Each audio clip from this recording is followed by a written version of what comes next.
जी तो students start करते हैं हम अपनी एक्सरसाइज 5.1। लास्ट वीडियो में आपको बताया था कि फैक्टराइजेशन होती क्या है। हमने इस चैप्टर के अंदर पॉलिनोमियल्स की फैक्टराइजेशन सीखनी है। अब पॉलिनोमियल्स तो कई तरह की होती हैं। आपकी इस मैथ की बुक में उसने पॉलिनोमियल्स की काफ़ी टाइप्स बताई गई हैं कि किस तरह से पॉलिनोमियल्स आएंगी, तो आपने उनको किस तरह से फैक्टराइज करना है, किस तरह से उनके फैक्टर्स बनाने हैं। ठीक है, फैक्टर्स भी हम लास्ट वीडियो में डिस्कस कर चुके हैं कि जब हम एक पॉलिनोमियल को दो या दो से ज़्यादा पॉलिनोमियल्स की मल्टीप्लिकेशन में शो करवा देंगे तो वो फैक्टर्स होंगे।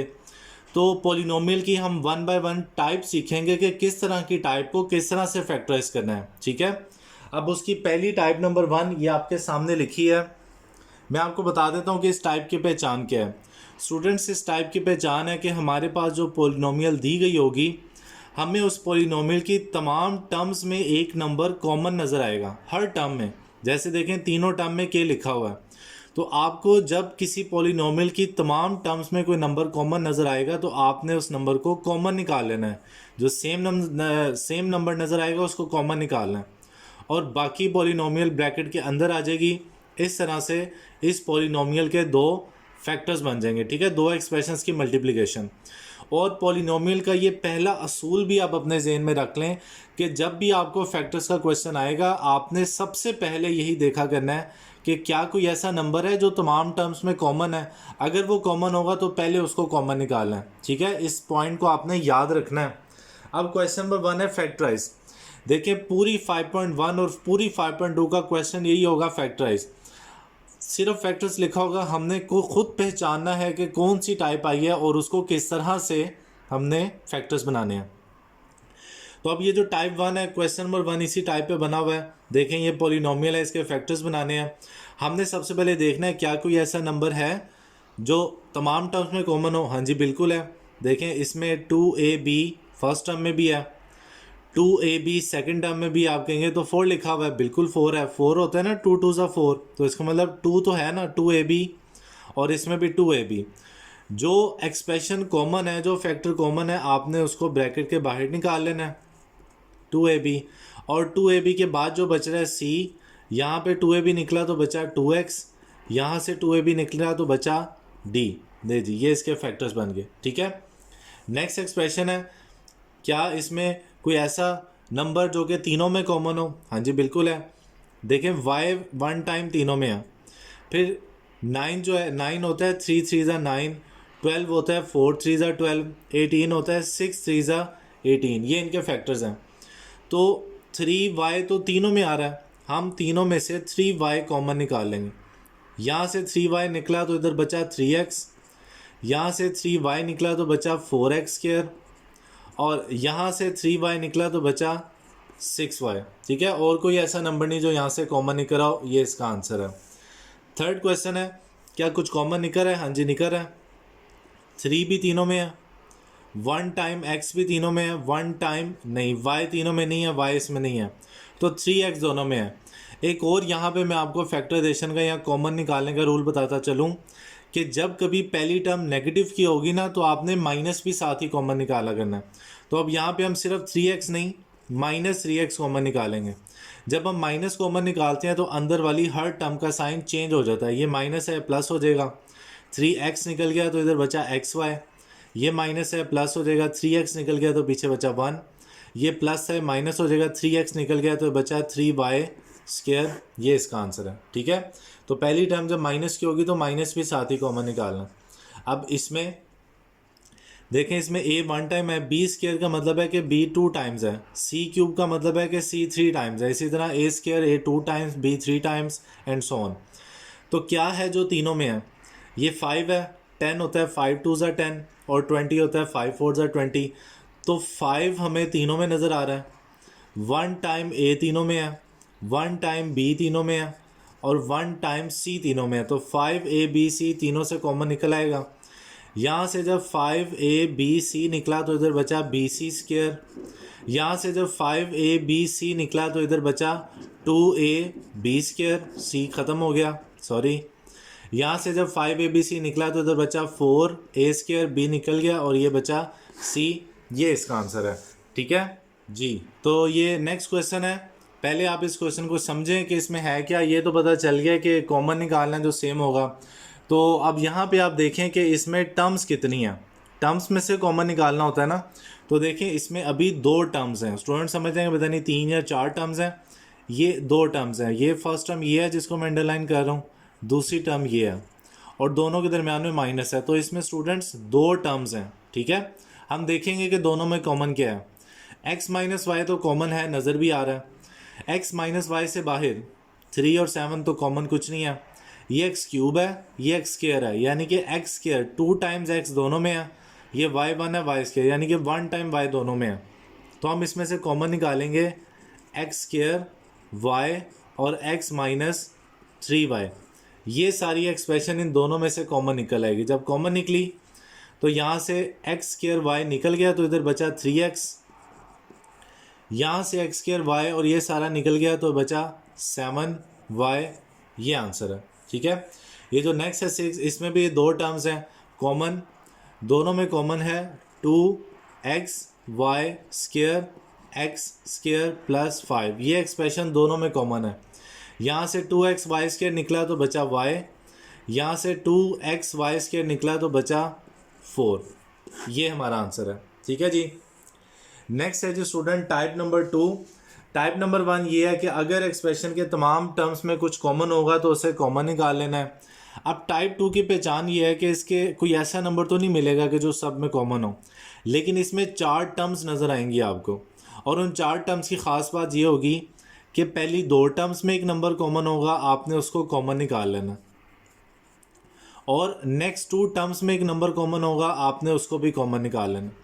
जब हम फर्स्ट 2 टर्म्स में से और लास्ट 2 टर्म्स में से कॉमन निकालेंगे तो ये जो ब्रैकेट्स बना करेंगी ये बिल्कुल सेम होंगी, और नेक्स्ट स्टेप में ये जो 2 टर्म्स हैं इन दोनों में से हम ये जो कॉमन ब्रैकेट है इसको कॉमन निकाल लेंगे और अंदर बचेगा a प्लस बी। ये 4 टर्म्स वाली एक्सप्रेशन को, पॉलिनोमियल को हम इस तरह से इसके फैक्टर्स बनाया करेंगे, ठीक है। अब क्वेश्चन नंबर 2 इसी टाइप पे बना हुआ है, और क्वेश्चन वही होगा फैक्टराइज, हमने खुद पहचानना है कौन सी टाइप है। तो आप देखें कि कॉमन तो चारों में कुछ भी नहीं है। तो पहली 2 टर्म्स में देखें कॉमन क्या है। पहली 2 टर्म्स में a कॉमन है, a कॉमन निकालेंगे तो बचेगा 5x माइनस 3y। अगली 2 टर्म्स में देखें कॉमन क्या है। अगली 2 टर्म्स में कॉमन है b, और जब पहले माइनस हो तो माइनस भी साथ कॉमन निकालना है, माइनस b। तो ये बच गया 5x माइनस 3y। देखें अब ब्रैकेट के अंदर वाली एक्सप्रेशन बिल्कुल सेम है, तो ये आ जाएगा 5x माइनस 3y, और ब्रैकेट में आ जाएगा a माइनस बी। ये इसका आंसर है, ठीक है। नेक्स्ट ये भी 4 टर्म्स हैं, कोई ऐसा नंबर नहीं जो चारों में कॉमन है। अब पहली 2 टर्म्स में से कॉमन निकाल लेंगे। पहली 2 टर्म में साफ जाहिर है कॉमन है y, यहाँ से y निकल गया तो बचा 3x, यहाँ से y निकल गया तो बचा 2। अब इन दोनों में कॉमन क्या है, ये होता है 4 3 12, ये होता है 4 2 z, तो 4 तो दोनों में है, और जब माइनस हो तो माइनस भी कॉमन निकाल लेना। यहाँ से 4 कॉमन निकला तो बचा 3x, यहाँ से 4 कॉमन निकला तो बचा 2। अब देखें ब्रैकेट बिल्कुल सेम है, तो ये आ जाएगा 3x प्लस 2, और ब्रैकेट से बाहर आ जाएगा 5 माइनस 4। ये हमारा आंसर है, ओके जी। तो थर्ड क्वेश्चन भी इसी तरह है, कोई ऐसा नंबर नहीं है जो कि चारों में कॉमन हो। x इन 3 में तो है लेकिन 4th में नहीं है। तो अब हम पहली 2 में से कॉमन निकाल के देखेंगे। फर्स्ट 2 एक्सप्रेशन में से कॉमन निकल रहा है सिर्फ x यहाँ से कॉमन निकलेगा, x क्यूब है तो बचेगा x स्क्वायर, यहाँ से x कॉमन निकलेगा तो बचेगा 3y स्क्वायर। नेक्स्ट 2 टर्म्स में देखेंगे कॉमन क्या है, 2 दोनों में है, 2 और 6 में, y भी 1 टाइम दोनों में है, तो माइनस 2y कॉमन निकालेंगे। यहाँ से 2y निकला तो बचा x स्क्वायर, यहाँ से 2y निकला तो बचा 3y स्क्वायर। ब्रैकेट सेम है और ये सेम ही आया करेंगी, x square plus 3y square, ये कॉमन निकला है, और अंदर बचा x माइनस 2y। ये आंसर है, ठीक है। अच्छा स्टूडेंट्स, अब ये जो नेक्स्ट क्वेश्चन है इसको आप अपनी बुक पे खुद ही इंपॉर्टेंट लिख लें, क्योंकि ये पहले चारों से डिफरेंट है और इम्पॉर्टेंट भी है। अब देखने में तो ये बिल्कुल टाइप नंबर 2 जैसा है, और ये भी लग रहा है कि जैसे इसका ये वाला स्टेप हुआ है, लेकिन इस टाइप में ये सिखाया था कि जब हम कॉमन निकालेंगे तो ब्रैकेट सेम हुआ करेंगी। लेकिन गौर से देखें ये ब्रैकेट्स बिल्कुल भी सेम नहीं है। ये एक्स स्क्वायर माइनस वाई है, ये वाई स्क्वायर माइनस जेड है, तो ये सेम तो नहीं है। तो अब हमारे पास एक ही ऑप्शन बची है कि हम ब्रैकेट्स ओपन कर दें। जब हम ब्रैकेट ओपन करेंगे, इसको एक्सपेंड करेंगे, तो ये z अंदर दोनों टर्म्स के साथ मल्टीप्लाई हो जाएगा, ये आ जाएगा एक्स स्क्वायर जेड और ये आ जाएगा वाई स्क्वायर जेड। ठीक है, इसको भी हम एक्सपेंड कर देंगे तो x दोनों से मल्टीप्लाई हो जाएगा, ये आ जाएगा x y square minus x z square. यहाँ पे अक्सर स्टूडेंट क्वेश्चन करते हैं कि सर इसको हमें एक्स वाई स्क्वायर लिखना चाहिए या वाई स्क्वायर एक्स लिखना चाहिए। तो देखिए हमने नंबर की प्रॉपर्टीज़ में पढ़ा है तो दोनों बिल्कुल सेम, लेकिन अलजबरा का ये असूल है कि आमतौर पे हम जब लिखते हैं तो जो अल्फ़ाबेटिक ऑर्डर में पहले आता है ना लेटर, उसको पहले लिखा जाता है, जो बाद में आता है उसको बाद में लिखते हैं। तो अगर हम इस तरतीब को, इस रूल को फॉलो करेंगे तो हमारे सारी टर्म्स एक जैसी हमें नज़र आएंगी। ठीक है, अब ये हमने इसको एक्सपेंड कर दिया। एक्सपेंड करने के बाद आपने ये करना है कि जो दरमियान वाली दो टर्म्स है ना, इनकी जगह चेंज कर देना। एक्स स्क्वायर जेड इसको पहले लिख लेंगे plus x y square minus y square z minus x z square. मैंने क्या किया है, जस्ट इनको दोनों को एक्सपेंड करके दरमियान वाले दो की जगह चेंज कर दिया। अब हम इसको टाइप 2 की तरह सॉल्व करने की कोशिश करेंगे। देखें जी, दोनों में कॉमन क्या है, दोनों में कॉमन है x, यहाँ से x कॉमन निकला, इधर बचा एक्स जेड, यहाँ से x कॉमन निकला, ये बचा वाई स्क्वायर। ठीक है, इन दोनों में कॉमन क्या है, माइनस z, ये दोनों में है, यहाँ से z निकल गया तो बचा वाई स्क्वायर, यहाँ से z निकला तो बचा एक्स जेड। अब देखें कि ये जो ब्रैकेट्स में लिखी हैं ये दोनों बिल्कुल 100% सेम है, सिर्फ तरतीब डिफरेंट है। ये भी एक्स जेड प्लस वाई है, ये भी एक्स जेड प्लस वाई है। तो अब इसको कॉमन निकालेंगे, x z plus y square और ब्रैकेट में आ जाएगा एक्स माइनस जेड। ये हमारा आंसर है। ओके स्टूडेंट, ये टाइप 2 भी कंप्लीट हो गई है जी। तो ये नेक्स्ट हमारी टाइप 3 है कि हमारे पास जो पॉलिनोमियल आएगी वो एक कंप्लीट स्क्वायर बनता होगा। स्टूडेंट्स आपने पढ़ा है ना फॉर्मूलाज कि a square plus 2ab plus b square ये बराबर होता है a plus b whole square के। ठीक है, a plus b whole square, ये भी फैक्टर्स ही होते हैं। a plus b whole square का मतलब है कि a plus b 2 times multiply हो रहा है, तो ये दोनों फैक्टर्स सेम होते हैं, इसलिए इसको हम a plus b whole square भी लिख सकते हैं। तो इसी तरह अगर a square minus 2ab plus b square हो तो ये बराबर होता है a minus b whole square के। अब हमारी थर्ड टाइप यही है कि हमारे पास जो एक्सप्रेशन गिवन होगी वो एक कंप्लीट स्क्वायर बनता होगा। अगर वो प्लस वाला हुआ तो उसको a plus b whole square में लिख देंगे, अगर वो माइनस वाला हुआ तो उसको a minus b whole square लिख देंगे और फैक्टर्स बन जाएंगे। a plus b whole square ये फैक्टर्स होते हैं, इसी तरह a माइनस बी ये भी फैक्टर्स होते हैं। तो फैक्टर्स हमने पढ़ा होते ही वो हैं जो कि दो पॉलिनोमियल्स की मल्टीप्लिकेशन में हम उसको लिख सकें। अब पहचानेंगे कैसे, पहचानने के लिए हमें इसके क्वेश्चंस करने पड़ेंगे। अब ये क्वेश्चन नंबर 3 है, ये इसी टाइप पे बना हुआ है। पहला आपने देखा करना है क्या कॉमन निकल रहा है तीनों में से, नहीं निकल रहा। फिर टाइप 2 देखने है क्या इसमें 4 टर्म्स हैं, 4 टर्म्स भी नहीं है। अब आपने देखना है क्या इन तीनों टर्म्स में से कोई दो परफेक्ट स्क्वायर हैं, हाँ जी बिल्कुल हैं। ये जो 144a स्क्वायर है ये होता है 12a का होल स्क्वायर, और ये जो 1 है ये होता है 1 का होल स्क्वायर। ठीक है, अगर आपके पास एक्सप्रेशन में दो परफेक्ट स्क्वायर आ रहे हैं तो आपका 90% काम तो कंप्लीट हो गया। इधर आपने उन दोनों परफेक्ट स्क्वायर को इस तरह से होल स्क्वायर में लिख देना। इसको आपने इसके बारे में ज़्यादा नहीं सोचना, अभी इसका हल निकल आएगा।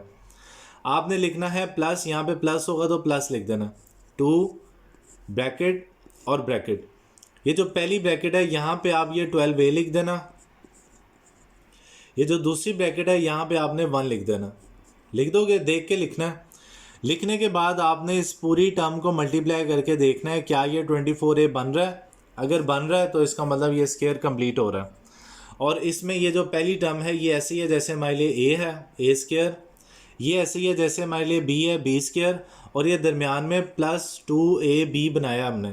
ठीक है, तो a square plus b square plus 2ab ये बराबर होता है a प्लस b का होल स्क्वायर। तो a है 12a और b है 1, ये हमारा आंसर है। ठीक है, ये फैक्टर्स बन गए। आप बेशक इनको स्क्वायर में लिख लें या 12a plus 1 into 12a plus 1 लिख लें, दोनों ठीक है, लेकिन आमतौर पे बेहतर ये है कि आंसर जो स्क्वायर में हो उसको स्क्वायर में दिया जाता है। ठीक है, अब ये नेक्स्ट एक्सप्रेशन है, कॉमन भी कुछ नहीं निकल रहा, 4 टर्म्स भी नहीं है, लेकिन दो परफेक्ट स्क्वायर हमें नज़र आ रहे हैं। a square over b square है तो इसको हम a ओवर b का होल स्क्वायर लिख देते हैं। b square over a square है तो इसको हम b ओवर a का होल स्क्वायर लिख देते हैं। ठीक है, इसके बारे में भी बाद में सोचना है। पहले ऊपर से माइनस दे के माइनस लिख लेना है। 2, 2 ब्रैकेट्स लगा देनी है। पहली ब्रैकेट में आपने ये ए ओवर बी लिख देना है, दूसरी ब्रैकेट में बी ओवर ए लिख देना है। और आप देखो इन तीनों को मल्टीप्लाई करके क्या -2 बनता है? हाँ जी बनता है। ए को ए से काट दें, बी को बी से काटें तो 2 ही बनता है। तो इसका मतलब ये बिल्कुल ठीक है और ये परफेक्ट स्क्वायर बन रहा है। ये हमारे लिए ए स्क्वायर है, ये हमारे लिए बी स्क्वायर है और दरमियान में -2ab भी है। तो ये आ जाएगा ए माइनस बी का होल स्क्वायर। ठीक है जी। तो थर्ड पार्ट में 2 परफेक्ट स्क्वायर देखने हैं। x + y होल स्क्वायर, ये तो ऑलरेडी परफेक्ट स्क्वायर बना हुआ है। 49z², ये भी परफेक्ट स्क्वायर होता है। तो ये x + y, इसको तो हम इसी तरह लिखा रहने देते हैं क्योंकि पहले परफेक्ट स्क्वायर है। 49z होता है 7z का होल स्क्वायर। ठीक है, ये बन गया a स्क्वायर, ये बन गया b स्क्वायर। दरमियान में देखते हैं क्या -2ab बन रहा है या नहीं बन रहा। a की जगह पे लिख दें x + y और b की जगह पे लिख दें 7z। तो मल्टीप्लाई करके देख लें, 2 7 14z into x - y, exactly वही बन रहा है। इसका मतलब ये भी स्क्वायर कंप्लीट हो रहा है। तो ये a स्क्वायर है, ये b स्क्वायर -2ab, तो ये आ जाएगा a माइनस b का होल स्क्वायर। हम ये अंदर वाली ब्रैकेट भी ओपन कर देते हैं, x + y माइनस 7z का होल स्क्वायर। ये हमारा आंसर है जी। ठीक है, अब ये जो फोर्थ है, ये फोर्थ क्वेश्चन आपकी बाकी टाइप्स को भी रिवाइज करवा देगा। अब स्टूडेंट क्योंकि ये टाइप कर रहे होते हैं तो फ़ौरन परफेक्ट स्क्वायर ढूंढने लग जाते हैं, कहाँ है जी परफेक्ट स्क्वायर, कहाँ है परफेक्ट स्क्वायर, और वो मिलता नहीं है। तो यहाँ पे दोबारा आपको मैं रिमाइंड करवाता चलूँ कि जब भी आपको फैक्टर्स का क्वेश्चन आएगा, आपने हमेशा टाइप नंबर 1 से सोचना स्टार्ट करना है कि क्या कॉमन निकलता है। तो देखो, क्या तीनों में से कुछ कॉमन निकल रहा है? जी बिल्कुल निकल रहा है।